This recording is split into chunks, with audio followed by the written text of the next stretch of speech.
Now back to Virginia, where a teacher is suing a former assistant principal for millions of dollars. Yeah, the plaintiff here is a 28-year-old Abigail Werner. She was 25 when she was a teacher, and she's suing her then assistant principal of Rich Neck Elementary School, Ebony Parker, who's also inside of this courtroom and is facing criminal charges that is expected to go to trial at a later date. The plaintiff here says that the assistant principal failed to act when a 6-year-old brought a gun to school. The boy had a history with violence at the school and was suspended the day before after throwing a teacher's phone on the ground. Let's pick it up where we left off inside of the courtroom. There's a defense witness, education witness on the stand who is now being cross-examined by the plaintiff's attorney. Good afternoon. Hi. We're going to talk about 3 things, okay? We're going to talk about getting good information. We're going to talk about the threat. And then we're going to talk about over-under, okay? Do you understand what that term over-under means? Mm-hmm. And in your report, you talk about overreactions and underreactions. Is that correct? Yes. And it's also a term used in the gambling world, over-under. Can't speak to that, but yes. All right, so let's take it one by one. Let's start with getting good information. You talked about in direct how teachers are first-line responders, true? Teachers and support staff. First line, Yes. which means that there's a second line. Mm-hmm. Is that right? Yes. Second line being the assistant principal, true? Well, it depends on the hierarchy of the school. I mean, some schools don't have assistant principals, but if you want to say administration globally, yes. And in this case, Rich Neck did have an assistant principal, true? And that assistant principal was Dr. Ebony Parker. Correct. And you mentioned before about getting good information and how first-line responders are closest to the information. Is that correct? Yes.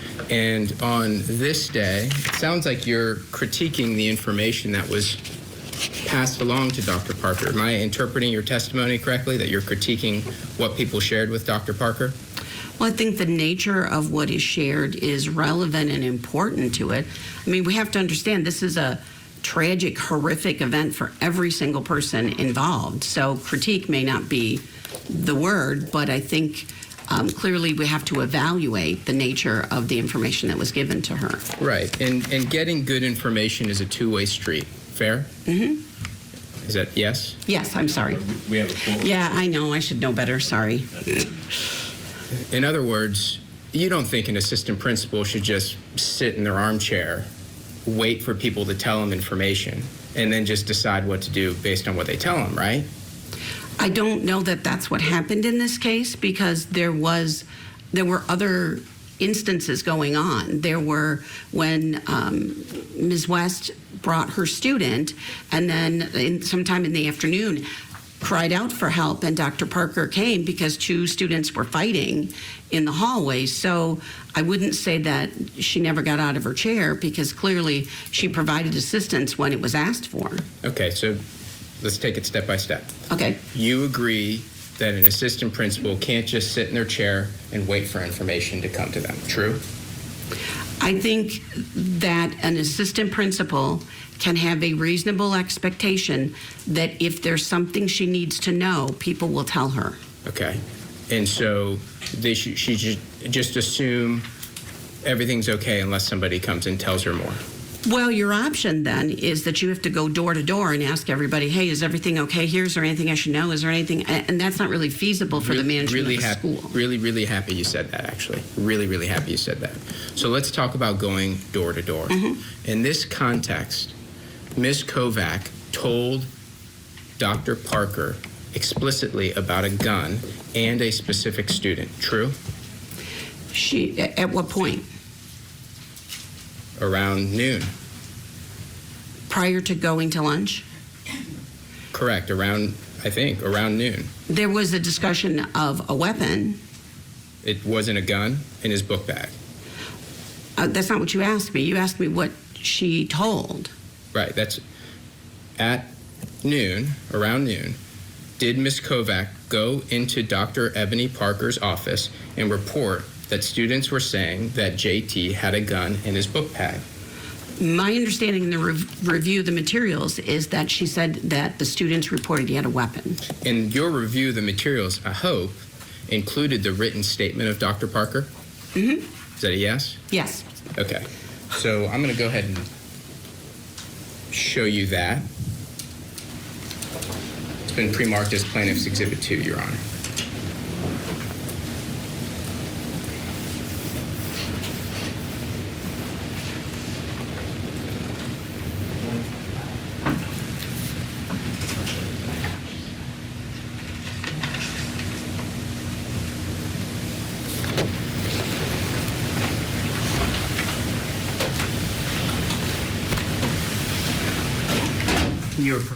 All right, he's got to make some redactions to the evidence there, but starting to try and make this argument that there was not a reaction when the word gun started to be tossed around. And I think any parent on that jury is going to naturally want more of a reaction. Yeah. I think. I really liked when he started off his questioning and the cross-examination. I wrote them down, the 1, 2, 3 things we're going to talk about. He really laid that out there so the jurors know where we're going here. So I like how the cross is going so far. Yeah, we'll see where it goes. When we come back, we're going to get you into more testimony there in Virginia, but we'll also get you an update out of California. The father of the missing baby, Emmanuel Haro, he pleaded guilty. It was shocking that he had pleaded guilty to second-degree murder. Now he's going to be sentenced, so we'll know the terms of his punishment. Our own Matt Johnson is on the ground there at that courtroom. He'll join us live with the latest.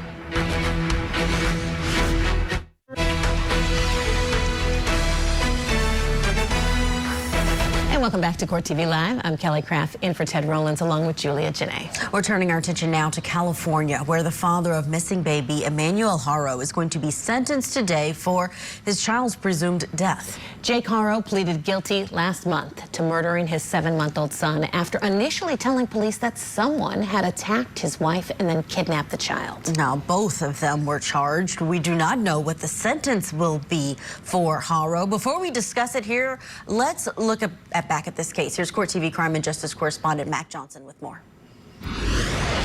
We just ask if anybody knows anything to please contact Yucaipa Police Department. Don't hesitate, just call. The case of missing baby Emmanuel started as a Southern California mystery. Parents Jake and Rebecca Haro pleading for help after an alleged abduction. We come to you guys asking you to help us find our son. He was abducted last night from Big 5.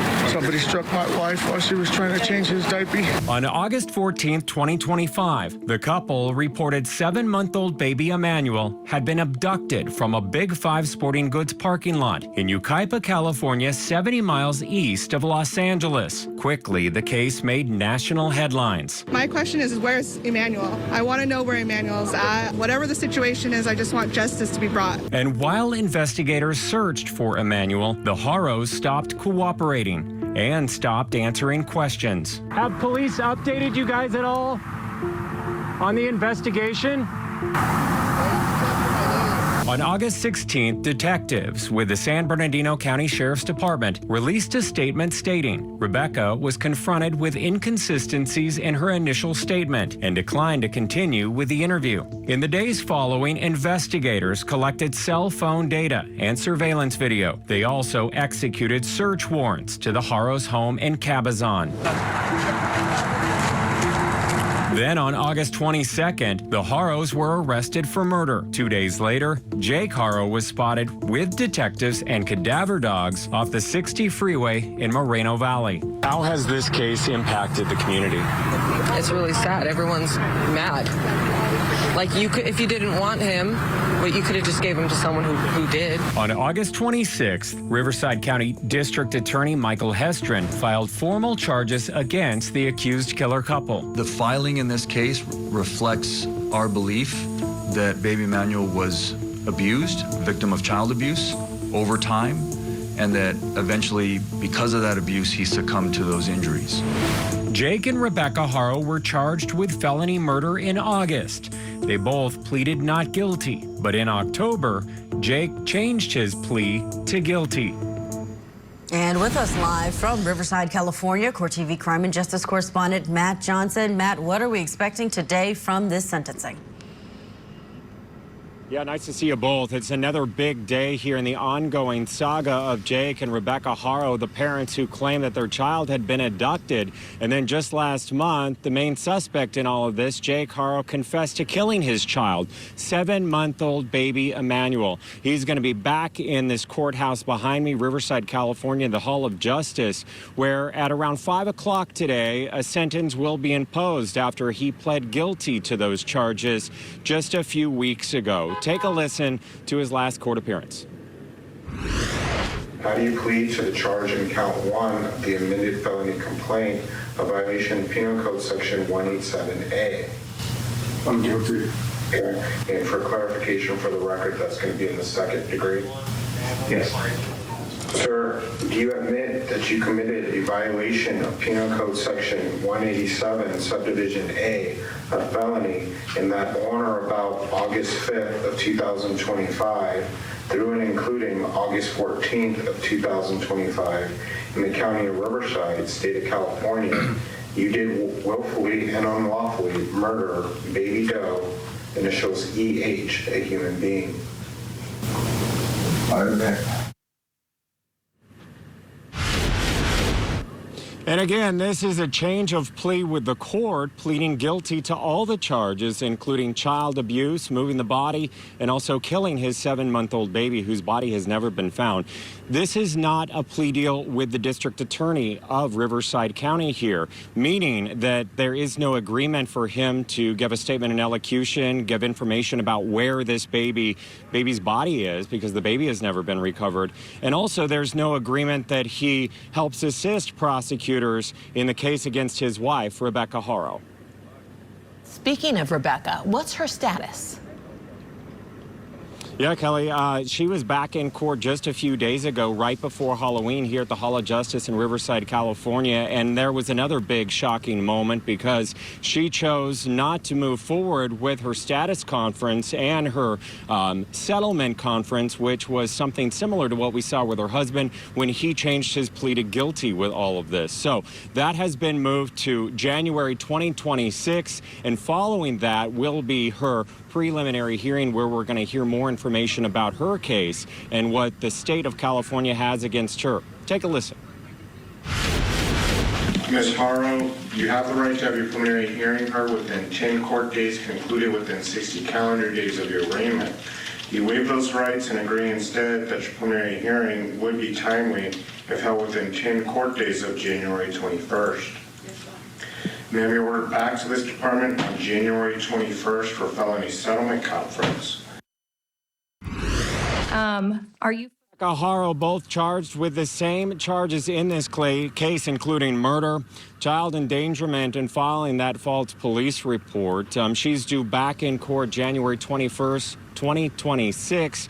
Her attorney will be in court today for a bit of a status conference with her case. But again, the big news that's going to be coming out of Southern California today is Jake Haro, who changed his plea to guilty, will be sentenced, and he's facing 25 years to life behind bars. Matt Johnson, we are all looking forward to what happens at 5 p.m. there. Thank you for that report. Let's bring in civil rights and trial attorney Joe Richardson, who is there in California, not too far from where this happened. Joe, tell us what you can about what you know in terms of this plea. What may have prompted it? What are some of the terms? Is this a blind plea?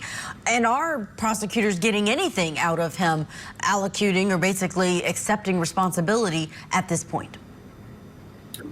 I'll say my town is right next door to this town, so we've been paying attention to this, watching posts, community posts, etc. Talked to prosecutors early on that knew that there was a serious problem here. And he also has Jake has a previous conviction that had they really thrown the book at him the way they needed to, he may not have been on the street to do this, okay? So it's interesting that, and also there's a lot of woodland, there's a lot of, a bland area here, a lot of land, a lot of places where someone could dump a baby. And that's why they had him out walking and those types of things. So the question becomes whether he can really help to convict her. He is going to be perceived, I believe, as the head of this circus, particularly because he's done it before, particularly because he's, most people think he's physically abusive to her, and that her defense would therefore be, hey, this really wasn't me. I was forced to go along. There's certain things that I didn't know, etc. It is interesting that they have not gotten anything, it's seemingly in return for him making his plea the way that he did. He gets the plea, he's not promising to do anything, and I'm not sure where they're going, particularly because I think that a jury would more easily be mad at him as the aggressor. Maybe her as being someone that's passive, but she's got things she can say because he has pleaded guilty. So it's going to really be interesting to see how all of that shakes out. But my sense was they try to get her plead to a lower charge. They might be negotiating, trying to get that done, where she comes in at a lower charge, has an opportunity of parole after 20 or 30 years, and goes from there. Yeah, Joe, that's what I was going to ask you, but I wonder what they'll see negotiating with her, if at all. What will we see with the Rebecca Haro situation? Yeah, I mean, you know, I think you got to get the body, to get the remains, to at least be able to have some closure. This community, this area wants closure on this particular subject. An idea that he's out walking an area in Moval, we call it Moval, Moreno Valley, and nothing gets found. There's a reason that they're walking where they're walking. I would think that she's got to bring something that they don't already have. And based on that, perhaps they land the plane with her without so much public outrage, particularly because the part that they really needed to get done, where he's going to basically go to jail forever, I think that was very important for them, because there's no death penalty right now. So there's not enough anger to make something that doesn't exist. So we'll see what happens. Joe Richardson, we appreciate your insight on this one. Stand by. We've got to get to our break. We'll, of course, again, bring you that sentencing at 5 p.m. Eastern today. Coming up, when we get back from this break, we're going back to Virginia. The first grader shoots teacher civil trial. We're in the defense case. That second witness is under cross. We'll be right back. Here you are, responsible for the lifelong torment of an entire family. Is that evil in your mind now? So now you've taken her mother's life, and you heroically step in to console her. I knew it was wrong, but yeah, I still did it. Did you murder her mother to try and drive her back into your arms? Oh my God. Interview with a Killer. New episode Saturday night at 8 Eastern and Pacific, only on Court TV.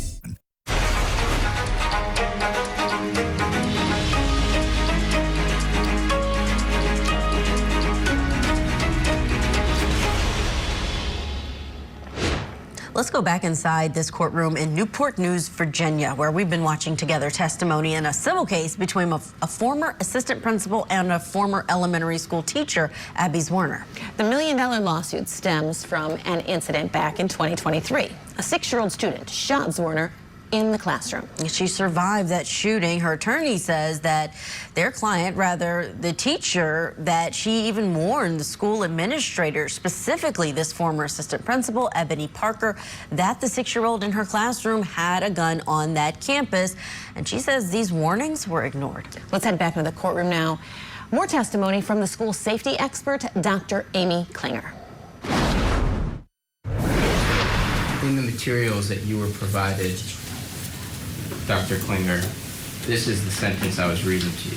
At around noon, Ms. Kovac came into my office and reported that the students were saying the student, JT, had a gun in his book bag. Do you see that? Mm-hmm. Is that a yes? Yes.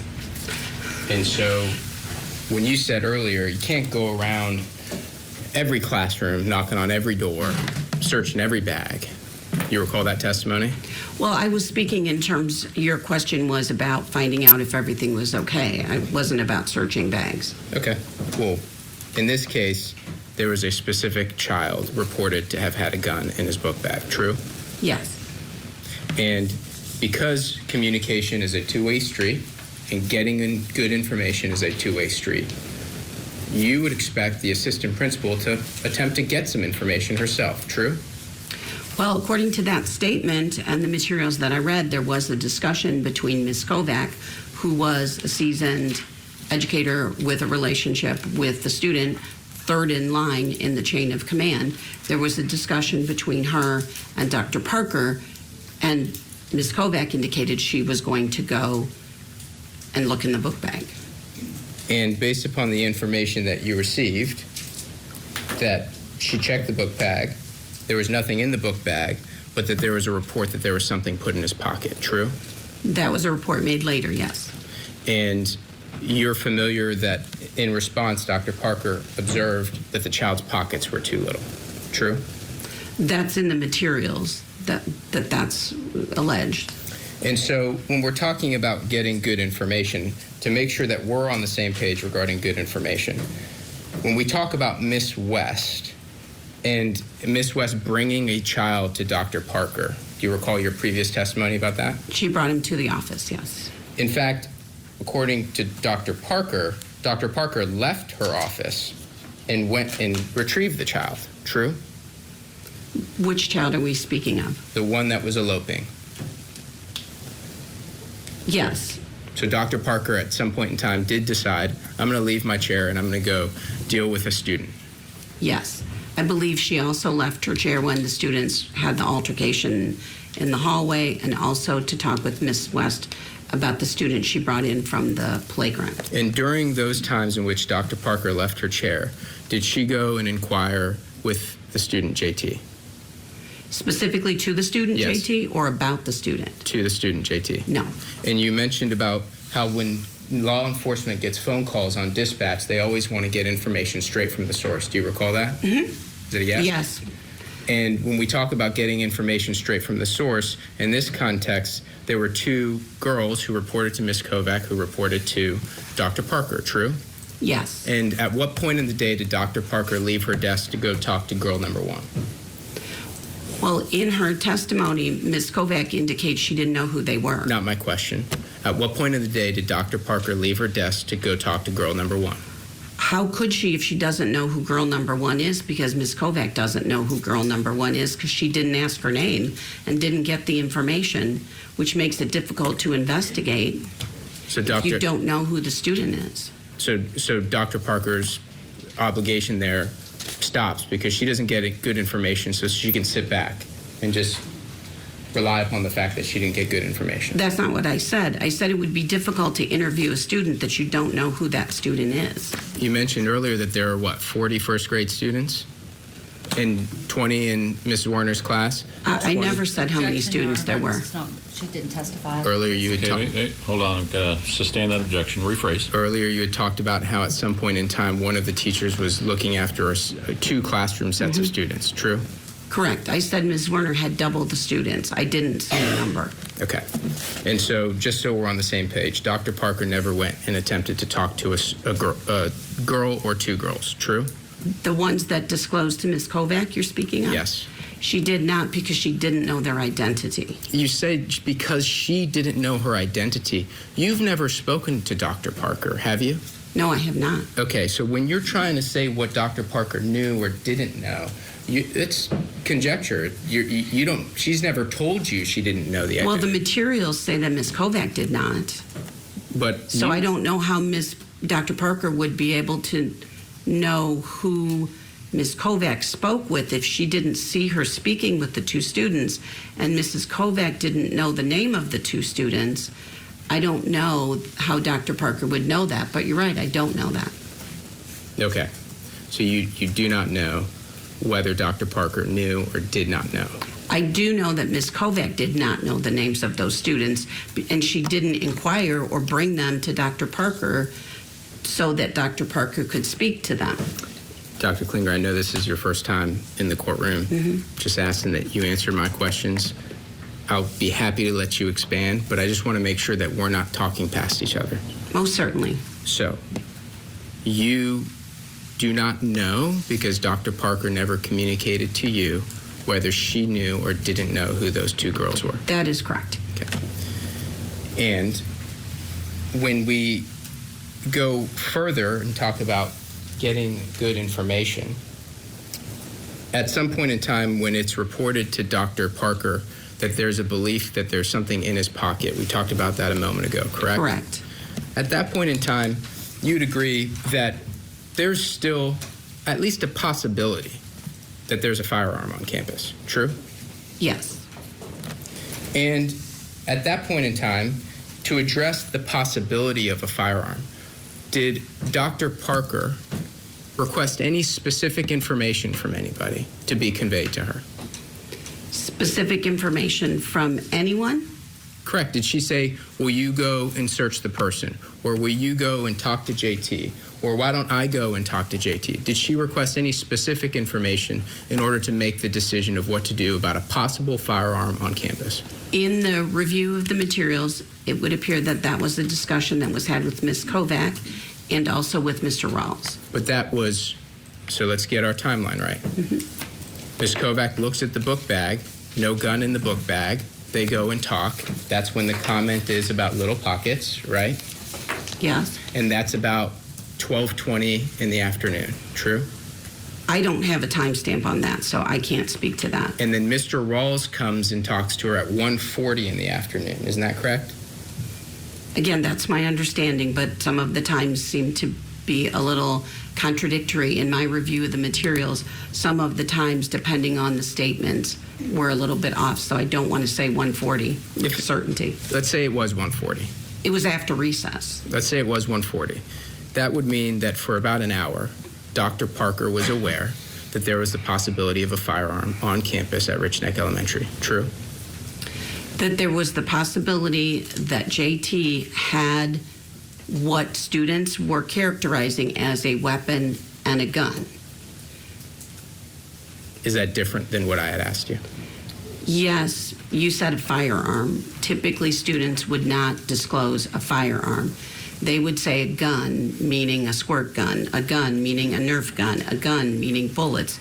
Again, in my experience, students, I'm sure there are some, but very young elementary students don't typically use technical terms like firearms and things like that. But we just looked at the report from Miss Parker herself, Dr. Parker, Exhibit 2, and it used the word gun. Yes. Okay. I'm not disputing that. And it didn't say toy gun. True? The students said gun, yes. And this report from Dr. Parker used the word gun, not toy gun. True? That's what said the report says, yes. Okay. And so, let's talk about the threat at that point. You mentioned earlier about this isn't something that would be foreseeable. Do you recall that? Yes. Your Honor, I'd like to, just for demonstrative purposes, it's just a scale. Let's slip in a break. When we come back, we've heard this examination. It's been very even-toned right now, but it's about to heat up. We'll watch it together. There in Virginia, the first grader shoots teacher, civil trial. Stay with us. You're watching Court TV, your front row seat to justice. Oh.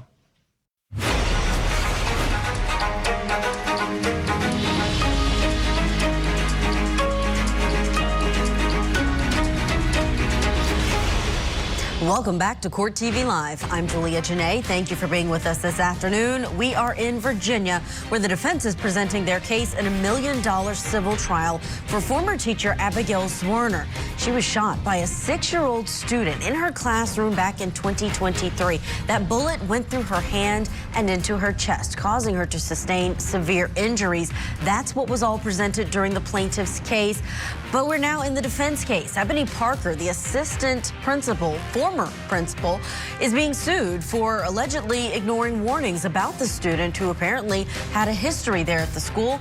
The teacher has already taken the stand during her case, and we have yet to find out whether Parker will testify in her own defense. She's had a couple of experts on the stand. One now is a school safety expert with an education doctorate, Dr. Amy Klinger, and she's now on cross-examination. The plaintiff's attorney asking her why she believes that this principal did nothing wrong.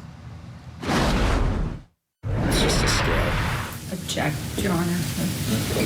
Well, I can't see what that is.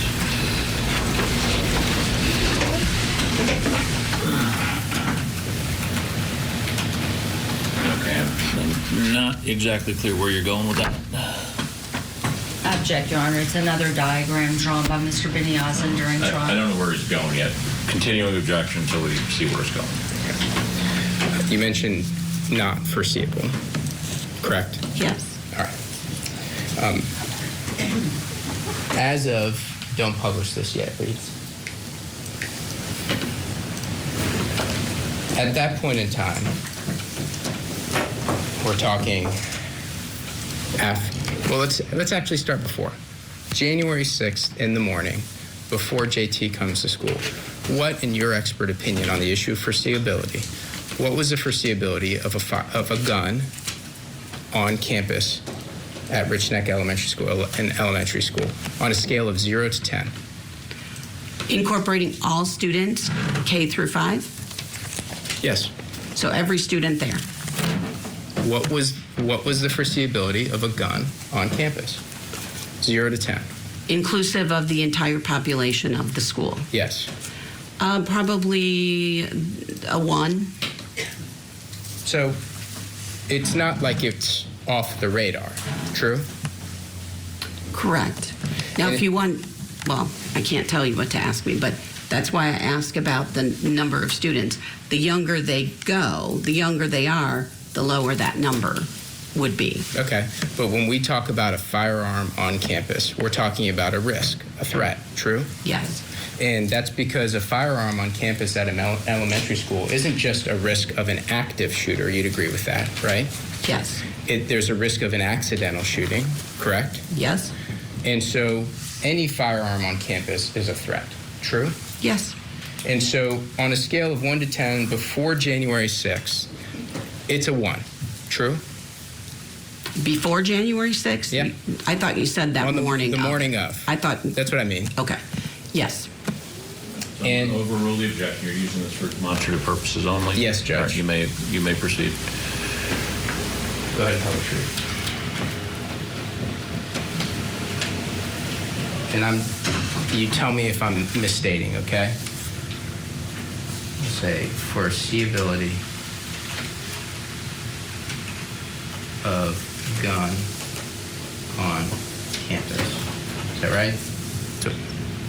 In a K-5 environment, correct? You're asking me?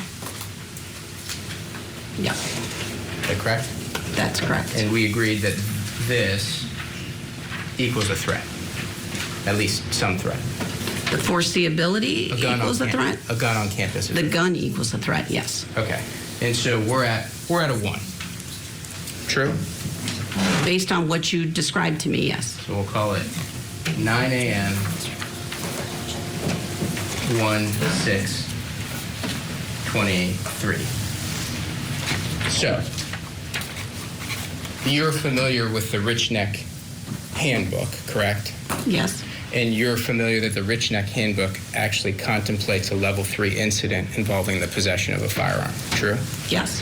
How does that change your determination of foreseeability? Does that make it more foreseeable because they've thought about it in the manual that it could happen, or does it make it less foreseeable?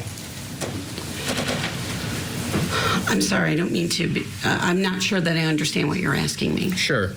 In the context of Rich Neck Elementary specifically, there is a handbook that calls a Tier 3 threat assessment, and that is if there's a possession of a weapon. Do you recall that? Yes, I believe that's for the whole district, though, not just specifically for Rich Neck. Is that correct? Your understanding as well? And Your Honor, if he's going to question her, he can show it to her. Happy to show it to her. Publish it to her. I'm not sure it's in evidence, but. Yeah, you can show her. Yeah, okay. Just don't publish it. This is already in evidence. As okay, if it already 108. is the one that is. So this is permission to publish? Yeah, if you can just read the exhibit number on there. This is exhibit 108. All right. You see the Rich Neck Elementary School staff handbook? Yes, I do. And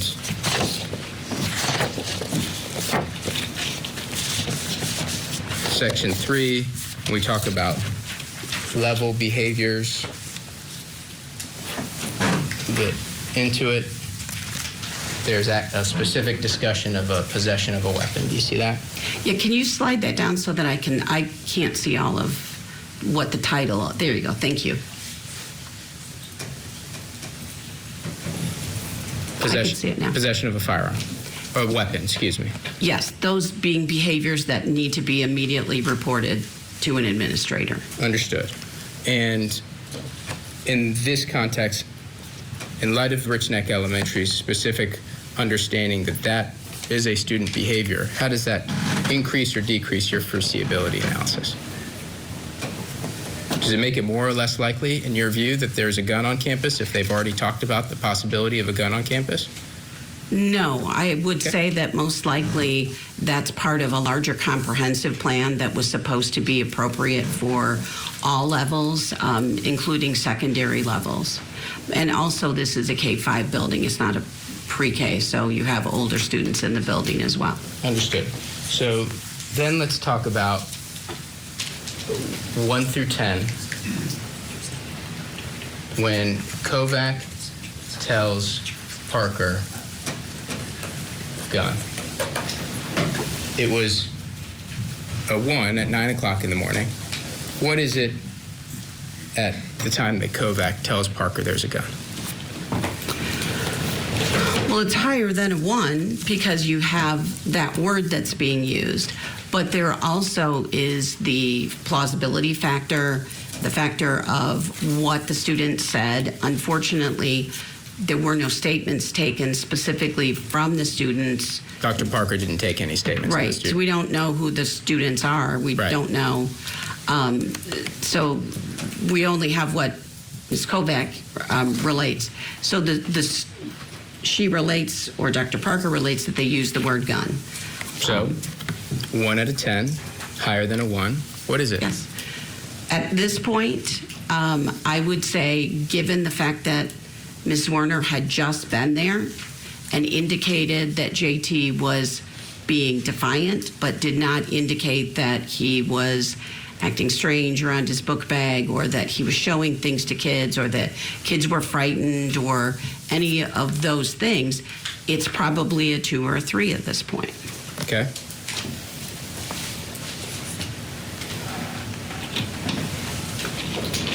Then we have a moment in time, as we talked about, where Kovac says, no gun in backpack, put something in pocket. Is that right? Is that true?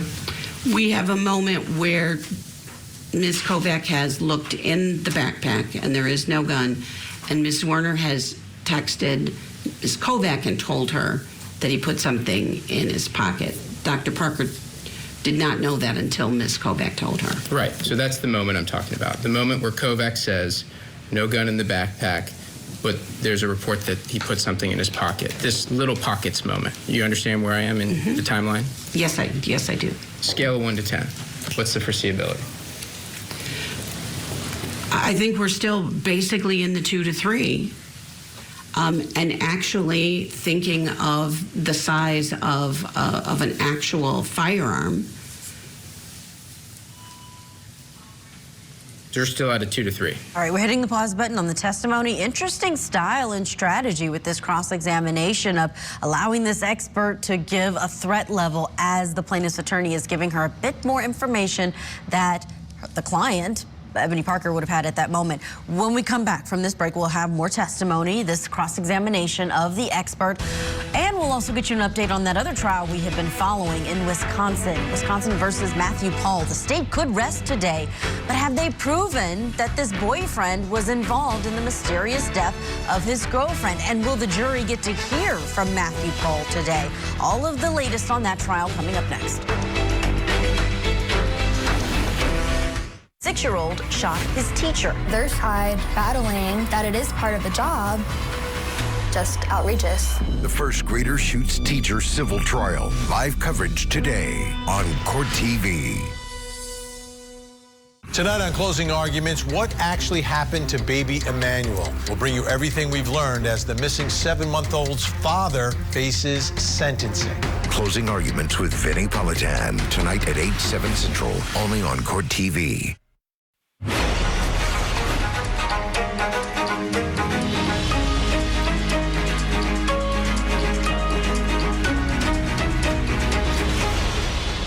Welcome back. Before we get you back inside the courtroom in Virginia for testimony, let's check in on the bad boyfriend murder trial playing out in Wisconsin. The state is expected to rest their case today against defendant Matthew Paul. He's the guy who had the broken foot, the online girlfriends in the Philippines, and says there's no way he could have done the murder that he's charged with of his longtime girlfriend, Stephanie Pavlons. Her body was found decomposing in the woods, and it remains unclear how she died. No cause of death from the coroner, but the prosecution and the victim's mother suspect that she was being abused by her boyfriend. A detective testified on Friday and took the stand again today. We're going to dip into a little bit of that testimony because this detective shared text messages where he says Paul said this even before authorities confirmed that remains were Pavlons. All right, we don't have that sound, but essentially he was saying that he was grieving even before the authorities had announced or confirmed that the remains of Stephanie were located. So hearing that, the big question is whether or not that's going to be cleared up by Matthew Paul when he takes the stand, or if he takes the stand. It's of course his right to remain silent. We'll keep you updated on what's happening in Wisconsin throughout the day. For now, let's turn back to Virginia. A jury is hearing key testimony in Abigail Zwerner's $1 million civil trial. Zwerner claims that the assistant principal of Rich Neck Elementary School, Ebony Parker, ignored many warnings that a 6-year-old had a gun the day that he shot Zwerner in the chest. And she is now seeking compensatory damages, millions of dollars. Right now, we're listening to cross-examination of the school safety expert, Dr. Amy Klinger. She's being questioned by the plaintiff's attorney about all of the details of that day and whether or not the defendant in this case, the principal, whether she should have known what would happen. You're still at a 2 to 3. Yeah. All right. And may I qualify what you're or clarify what you're saying? You're saying based purely on this information, not all the other information that was observed by other people that was not disclosed to Dr. Parker, is that correct? Well, ultimately, we're asking, and the question in this case, as you understand it, is Dr. Parker's actions, correct? Right, but you're asking me to give you this numerical judgment based on purely the information you're writing on the paper, correct? Well, yes. If Okay. there's something more that you think should be considered, you're happy to tell. I'm welcome it. Mm-hmm. When you said earlier it's unprecedented and it's not foreseeable, I'm trying to get an understanding of how these different pieces of information may affect that. Sure. Is that fair? Yeah. Okay. So we're at a 2 to 3 still after the conversation about something in the pocket. Then the next discussion, as I recall it, and you tell me if I'm wrong, the next discussion is when there is a question from Mr. Sims to Dr. Parker about, did we search the person? Am I correct? Yes. Okay. And so we talked about context clues, essentially. You know, we have to read into the conduct of staff members to get an indication of how credible a threat is. Do you recall that testimony in your direct? No, that's not what I said. I said context, not context clues. Oh, okay. Well, I'm just saying it's not the same thing. Okay, so we'll talk about context. Mm-hmm. At this point in time, when Mr. Sims comes to Dr. Parker, there's still a possibility of a gun on campus, true? A possibility, yes. A 2 to 3 possibility. Yes. And Mr. Sims is now saying, have you searched the person? True? To Dr. Parker? Yes. Yes. Okay. And so at that point in time, when Mr. Sims is asking, did you search JT, how does that affect the foreseeability? I mean, it's a teacher saying, hey, we need to check the kid. Well, I believe Mr. Sims was relating information. I think he was covering the office at the time. So I believe he was more of an intermediary than a person urgently raising a concern, but that may be up for interpretation. But he does, you're asking me, did he speak to Dr. Parker about that? Did he ask that? Or what? Maybe you can ask me again with that caveat. Sure. When Mr. Sims goes to Dr. Parker and says, did you search the person, in light of the fact that there is still a possibility of a gun on campus, what is the foreseeability at that point in time in your expert opinion? 2 to 3, more than 2 to 3, less than 2 to 3? Well, it's easy now to go, boy, we should, but in that context, with the fact it's a 6-year-old, with the fact that Dr. Parker is not privy to all of the subtleties and the context that you alluded to, and given the fact that now we are looking for something, one student R indicates bullets, and so we now haven't really elevated that a great deal. So 2 to 3? Yeah. I mean, if we wanted to do a parallel exercise where we were talking about a high school student or a middle school student, clearly we would be talking different things, but I'm answering your questions specifically for an elementary, kindergarten, 6-year-old. I know you're saying that, and that's this idea that a high school student may more intentionally fire a gun. Is that fair? I'm saying a high school student most likely would have greater access to a gun, would have capabilities to use it, would have the capability or the forethought to bring it for threatening purposes, which might speak to your concern about safety. I mean, if we want to just go statistically, how many 6-year-olds have you seen walking around with a gun versus how many 17-year-olds have you heard having a firearm? If you want to talk statistically, we can talk about the CDC's investigation into accidental shootings in elementary school students in 2023. Did you review that finding of the CDC? For this case? No. Okay. You are aware, because you work with the Department of Homeland Security, that the CDC did perform an investigation into the prevalence of accidental shootings in minors, specifically children of the age of JT, correct? You're aware of that as an expert, aren't you? Aware of that study, or aware of it in this context? I did not review it for this case, and this was not... You were asking me questions not about an accidental shooting. You were asking me about foreseeability. Foreseeability of a threat on campus. Yes. If there is a gun, true? Yes. And whenever there's a gun, especially at an elementary school, an accidental shooting is a threat, true? Yes. And so, at the time that Mr. Sims goes and talks to Dr. Parker and is continuing to ask about a search of the person, it's still, in your view, it's a 2 to 3 foreseeability of a threat at that time. For a 6-year-old. Just asking you about a gun on campus. 2 to 3, more, less? Well, I think you're asking me to make a unilateral statement, and I'm trying to provide the context that you referred to. And the context being the foreseeability of a 6-year-old having a firearm. So it's okay to just disbelieve it because... That's not what I said. You're asking me about foreseeability. You didn't ask me about response. You didn't ask me about attitude. You asked me about foreseeability. We'll get there. So foreseeability of a 6-year-old is in the low end of your scale.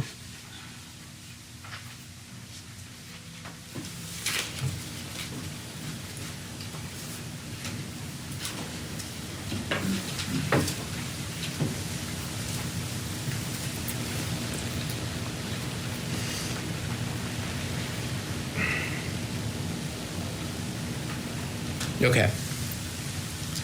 So we're at a 2 to 3. Yes. All right, hitting the pause button on this cross-examination. It's getting a little tense there between the examiner and examinee. Lateef Gray, trial attorney, is with us. Curious to get your thoughts on this cross-examination, how the plaintiff's doing and trying to undercut what the defense is saying here, that this was not foreseeable, therefore she is not liable. Well, the plaintiff's attorney is doing a good job, and this is to be expected from an expert witness. They usually are very cagey with their words and try to get out as much information as they can to support their position. So this is how it goes when you're dealing with expert witnesses on cross-examination. You know, the experts are dealing in a lot of perhaps legalese, Lateef, and a lot of foreseeability. Some people probably don't spend a lot of time thinking about foreseeability if they're not in a certain realm or job that has them talking in that language. What's the simple question you think that it's going to come down to for these jurors when they have to determine, is this assistant principal responsible for what happened inside of a school under her watch, essentially? Well, I think the question is, that's a good question, but it's a little more detailed as to whether this assistant principal is responsible for what happened on her watch on this particular day, given the information that she was fed, which is that on 4 different occasions she was alerted that this young man may have a gun. So just a simple point of view is she probably should have done something and maybe searched him, maybe done something, but what she did wasn't adequate. Yeah, and if her not doing something, is it negligent or is it gross negligence? But will the jury split hairs on that, which they will be asked to do?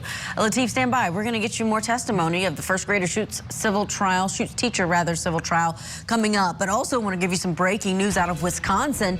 We talked about the Matthew Paul case. Well, the state has just rested their case in the bad boyfriend murder trial. The defense has asked the judge for a little bit of time to talk with their client to see if he wants to testify. So we will be standing by to see what happens there. Also ahead, we are also in California. The father of missing baby Emmanuel is facing his sentencing. He pleaded guilty to murdering his son already. And Court TV's Matt Johnson is live there in Riverside, California, with what to expect today.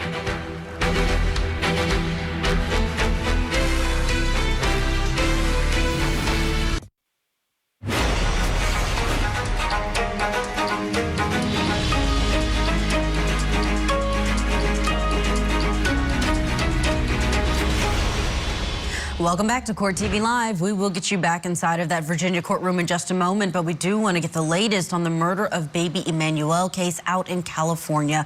The missing baby's father pleaded guilty to second-degree murder last month, and later today he will be back in court to learn his sentence. The child's mother is also charged with murder, but so far has not made a plea deal. Her next hearing is scheduled for soon. Let's get the latest from Court TV crime and justice correspondent Matt Johnson, who is there on the ground at this courthouse. The sentencing a couple of hours away. Matt, talk about if there's anything that we're going to be seeing that's new. Is the judge going to be actually handing down this sentence from the bench? Yeah, we expect this to be sentenced. This Jake Haro, who confessed to killing his 7-month-old baby Emmanuel just a couple weeks ago here at the courthouse in Riverside, California, the Hall of Justice here. We expect him to be in court at 5 p.m. Eastern time, and it's going to be judgment by the bench because Jake Haro did not make a plea deal with prosecutors here in Riverside County, but instead he changed his plea in open court. So he's facing up to 25 years behind bars.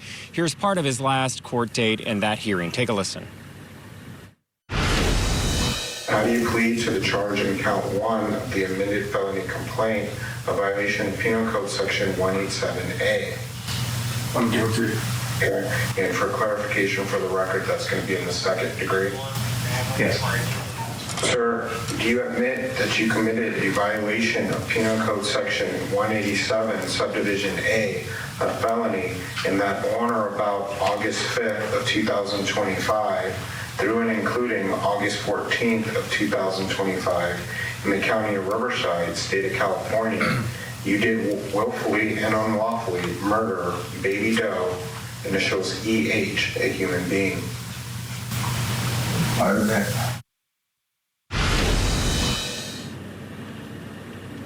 This has been an unusual case from the get-go, making headlines across the country ever since this baby was reported missing initially. Remember, the parents, Jake and Rebecca Haro, they said that the baby had been kidnapped, but through investigation with both Riverside County and San Bernardino County investigators, they were working with district attorney and then later charged the parents after their story didn't add up. Both are facing the same charges, but this has been such an unpredictable case. There has been court dates that have been moved. This sentencing was supposed to take place at 8 a.m. local time here in California, and that has since been moved to 2 p.m. Pacific time. So we're waiting to figure out what that sentence will be. He's facing 25 years to life, and also whether or not he's going to cooperate with authorities and share information as to what he did to this baby and where the remains can be found. Julia? Yeah, and anything he says, Matt, could impact his wife's trial. If she goes to trial, we don't know what's happening there, but can you tell us the latest? What's going on with the mother of this baby? That's another thing that just happened just a few days ago before Halloween. Rebecca Haro, who is a co-defendant in this case, was in court, but nothing really happened. We expected that to be a settlement conference like we saw with her husband when he shocked everybody when he changed his plea to guilty. She did not enter any facts into court that day, but instead pushed her court date to January 2025 for that settlement conference. And she also moved her preliminary hearing to follow. And that's when we're going to get new information as to the state's case against Rebecca Haro. Listen to what happened in court. Ms. Haro, you have the right to have your preliminary hearing heard within 10 court days concluded within 60 calendar days of your arraignment. You waive those rights and agree instead that your preliminary hearing would be timely if held within 10 court days of January 21st. Ma'am, you're ordered back to this department on January 21st for felony settlement conference. So she's due back in court after the beginning of next year, the end of January 2026, and then that'll be followed with her preliminary hearing. We're going to hear more details about the case against her, if it even gets that far, if she doesn't change her plea in the meantime like we saw with her husband. Again, today, the big news out of this courthouse, the Hall of Justice here behind me, is her husband will be in court, expected to be sentenced by the judge, and then we're going to find out if he makes that statement in elocution or if he plans to work with prosecutors. Julia? Matt Johnson, we'll watch it all together. I know you have to get in the line so that you can try to get inside of that courtroom. Yeah. So we will be expecting your reports later on today. Let's turn our attention now, though, back to Virginia. We are watching this testimony roll out in the first grader shoots teacher civil trial. And this is one where a teacher is suing the former principal, assistant principal at her school. And it's the assistant principal's case right now, the defense case. And still on the stand is a defense expert, school safety expert, Dr. Amy Klinger. She's on cross-examination by the plaintiff's attorney. Let's pick it up where we left off. After Mr. Sims leaves Dr. Parker's office, there is then another conversation with Mr. Rawls, correct? Yes. And this is the conversation I think that you and Mr. Rawls during that requests, oh, that's really bad, requests to search, true? Who are you referring that Mr. Rawls is talking to? You're done with Mr. Sims, right? You're talking with Dr. Parker, correct? Correct. I just want to be clear so I can answer it correctly. So Mr. Rawls requests to Dr. Parker to search the student, true? There is a discussion about searching. Okay. Yes. And that's now the second discussion about searching the student. Mr. Sims, then Mr. Rawls, true? The first one was a informational, has he been searched? This one was a discussion about searching. And, okay. And so, at this point in time, foreseeability, 2 out of 3, more, less? Well, I think you're equating the discussion of searching with somehow urgency or more likelihood. So I don't see that there is again, significantly higher likelihood. It is still quite implausible, even though we know it happened. It is still not a lot of specific information. It's still all the things that we talked about. So yeah, we're still in the lower end. I think Dr. Parker and Mr. Rawls' discussion centered on the plausibility, but also on the caution through which an administrator should undertake a body search of a 6-year-old. And so there wasn't a refusal to search. There was the decision that it needed to be done with parent, not necessarily permission, but parent involvement. So 2 to 3, or is it more? I don't think it goes up a lot more, no.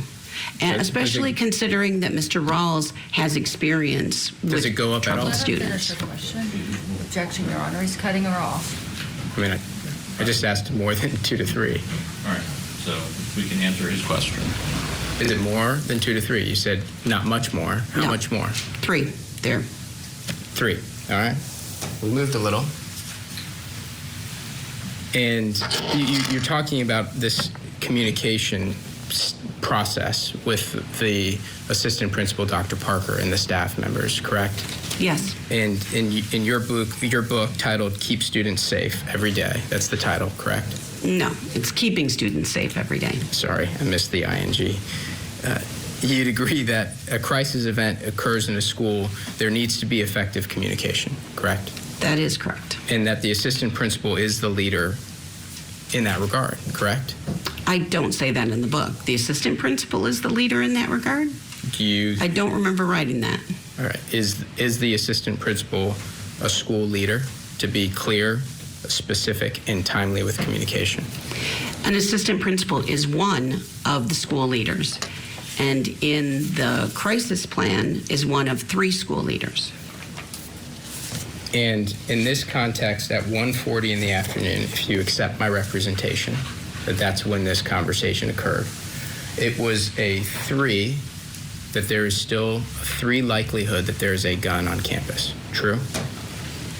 Based on what you have asked me to assign to it, yes. Okay. All right. And when we say a 3 likelihood, and you talked earlier about, I think you said you have to assess whether to search the person, the boy, or not, given his age and other surrounding circumstances. Do you recall that? I don't know that I said assess, but I might have. So, I told you earlier the last thing we talked about was over, under. Do you recall that?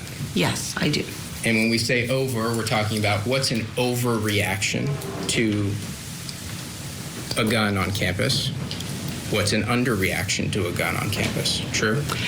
Right. When I spoke about it in an overreaction, underreaction to a crisis event. But yes, we could specifically talk about to a gun on campus. Well, that's what we're talking about. Plaintiff's attorney bringing up what he mentioned at the very beginning of this cross, that over-under that he wants her to provide to this jury. When we come back, we'll have more of this expert on the stand. Will this be the last witness for the defense? We'll see together after this.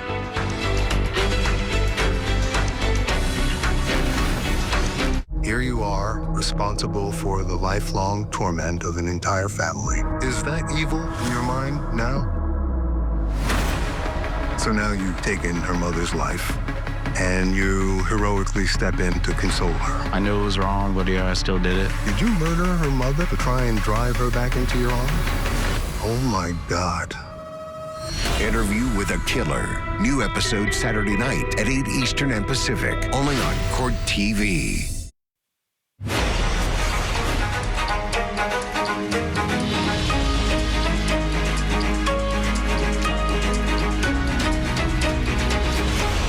Welcome back to Court TV Live. Let's go to Virginia for the first grader shoots civil trial for Amy Abby Zwerner. She is the plaintiff here. She was shot by a 6-year-old student, and now she's suing the school's former assistant principal, Ebony Parker, for millions. Zwerner says that Parker failed to take action after being told several times that the student may have a gun at school. Now, in real time, the defense has just rested its case outside of the jury's presence. That means we now know that Ebony Parker is not going to be testifying. She is still expected to stand trial in the criminal matter later in this month. We are bringing you every minute of the trial, so we're still going to pick up testimony right where we were with the attorney for Zwerner, the plaintiff's attorney, questioning the last defense witness, the school safety expert, on the stand, being asked whether or not the threat level at any point got so high that Parker should have reasonably done something different. I just want to be clear that when I spoke about it, I speak about it in general. So what is an overreaction to a gun on campus at an elementary school? What's an overreaction? Well, I think that when you want an example of it, you mean? Yeah, I mean, you're saying you have to weigh the balancing test. What possibly could be an overreaction to a gun on campus? So you want me to take it to the biggest overreaction I can think of? Sure. That would be when a student indicates that another child has something. Yeah, but we're talking about overreaction, underreaction in terms of responses, correct? Are you asking me when it is already proven that there is a weapon on campus, or when there is a suspicion of a gun or a weapon on campus? Which one applies here? Which one applies to your questioning? Which one applies to this case? A suspicion or proven? In your view? There was a suspicion that the student had a weapon of some sort. Of a gun? Students used the word gun, yes. She used the word gun. In her statement, yes. So there's a suspicion of a gun. So let's use that circumstance. Yes. There's a suspicion of a gun on campus. The assistant principal recognizes there's a suspicion of a gun, and for 2 hours, the foreseeability that the gun remains on campus is not zero. It's something more than zero. That's what we've just gone through. True? Yes. What's an overreaction in that context? In a elementary school where there is the suspicion that a 6-year-old has something. We're not talking about something. We're talking about a gun. That a 6-year-old has a weapon that students have categorized as a gun. We're talking about a gun, ma'am. Do you want me? What is an overreaction to a gun? The an example of an overreaction is that when a student says, student X has a gun, that we call a lockdown, we have an active shooter response, we search the kid, we put him down, we put him in cuffs, we drag him off until we can figure out that he had a Nerf gun or a squirt gun or a firearm. So you agree that Mrs. Werner wasn't expected to just drag the kid out of class, call a lockdown, and do all this stuff? That would be an overreaction. An underreaction would be to leave him in the class. Stay with my question. You agree with that statement that I made, correct? No, I do not.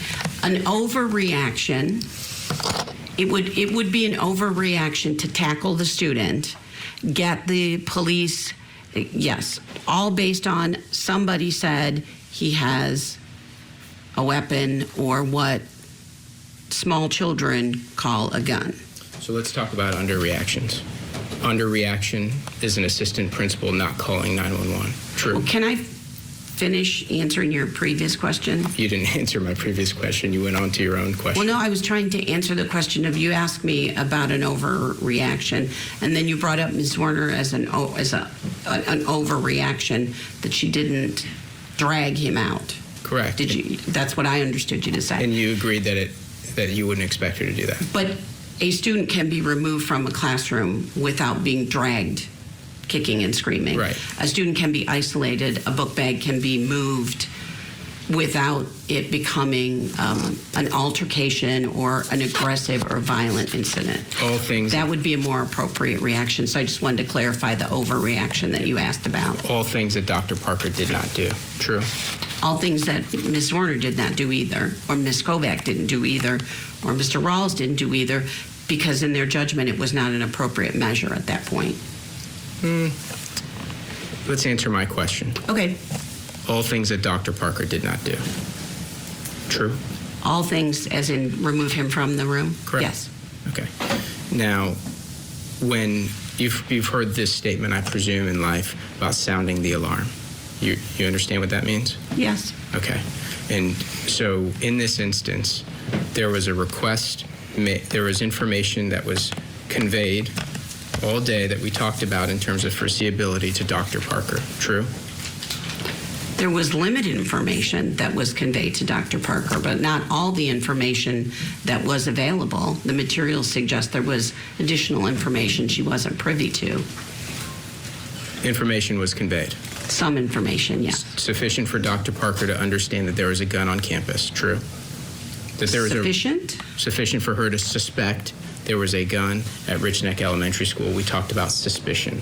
Sufficient for her to understand that there was a concern about the potential of a gun on campus.